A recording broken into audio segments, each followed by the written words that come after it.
Hello friends, આજે આપણે બનાવશું કાજુ કતરી, જે પરફેક્ટ માપ અને ટીપ્સ સાથે બનાવશો તો એકદમ બાર જેવી જ બનશે. તો તેના માટે આપણે અહીંયા એક બાઉલ જેટલા કાજુ લીધા છે. વજનમાં આશરે 150 ગ્રામ જેટલા છે. તેનો આપણે મિક્સરમાં આવો ઝીણો ભૂકો કરી લેવાનો છે અને તેને આપણે ચાળણીથી સરખો ચાળી અને આવો એકદમ સ્મૂથ ભૂકો કરી લેવાનો છે.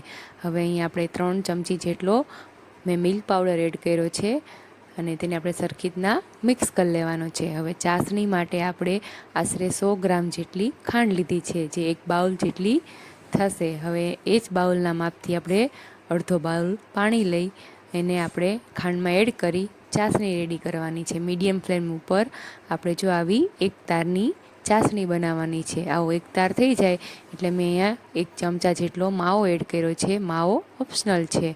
હવે તેમાં આપણે ગેસ બંધ કરીને કાજુ, આપણે જે ગ્રાઇન્ડ કરેલા કાજુનું મિશ્રણ છે એ એડ કરી દેવાનું છે અને ગેસ ચાલુ કરીને આપણે એને 2 મિનિટ આવી રીતના સરખી રીતના હલાવી દેવાનું છે.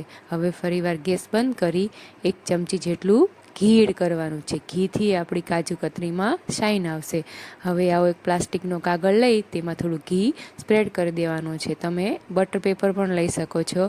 હવે તેમાં આપણે બનાવેલું મિશ્રણ છે એ થોડું 2 મિનિટ ઠંડુ થઈ જાય પછી તેને આપણે એમાં એડ કરી દેવાનું છે. આવું જાડું લચકા પડતું મિશ્રણ આપણું રેડી થઈ જશે. હવે તેને આપણે સારી રીતના મસળી લેવાનું છે. 6 થી 7 મિનિટ આવી રીતના મસળી લેવાનું છે એટલે એકદમ સ્મૂથ માવો રેડી થઈ જશે. હવે તેની ઉપર આપણે બીજી પ્લાસ્ટિકની શીટ મૂકી તેને આપણે વેલણથી વણી લેશું અને બહુ જાડીની અને પતલીની એવી કાજુ કતરી આપણે વણી લેવાનું છે. અને હવે તેને એની ઉપર આપણે ચાંદીનો વરખ લગાવશું, જે ઓપ્શનલ છે, તમે સ્કીપ પણ કરી શકો છો. હવે થોડું ઠરી જાય એટલે આપણે એને કાજુ કતરીના શેપમાં આવી રીતના કટરથી કાપા પાડી લેવાના છે. કટરથી કાપા પાડશો તો એકદમ પરફેક્ટ કાપા પડાશે.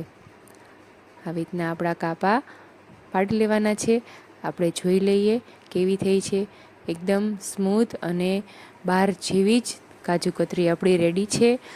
તો જો તમને મારી આ રેસીપી ગમી હોય તો મારી ચેનલને લાઇક, શેર અને સબસ્ક્રાઈબ કરજો. Thank you.